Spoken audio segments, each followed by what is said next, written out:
இந்த வருஷம் என்னோட தமிழ் நியூ இயர் பார்த்தீங்க அப்படின்னா எப்படி போயிருந்துச்சுன்னா, நாள் நைட்டே வந்து பிளேட்டில் வந்து ஃப்ரூட்ஸ் எல்லாம் எடுத்து வச்சுட்டு அதுக்கு தேவையான காயின்ஸ் ஜுவல்ஸ் இதெல்லாமே எடுத்து வச்சுட்டு தூங்கிட்டாங்க.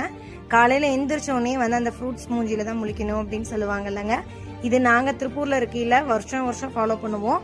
எங்கள் ஊர் சைடு மேக்ஸிமம் இதெல்லாம் ஃபாலோ பண்ண மாட்டாங்க. நானே வந்து கடந்த 2 வருஷமாக வந்து ஃபாலோ பண்ணல. சரி, இந்த வருஷம் வந்து ஃப்ரூட்ஸ் எல்லாம் வச்சு சாமி கும்பிடணும் அப்படின்றதுக்காண்டியே வந்து வச்சு சாமியெல்லாம் கும்பிட்டுருங்க. சாமி கும்பிட்டு முடிச்சுட்டு ஃபேமிலியோட நாங்களும் கிளம்பி முருகர் கோயிலுக்கு போய் சாமி கும்பிட்டுட்டு ரிட்டர்ன் வந்து வீட்டுக்கு வந்துட்டோம்.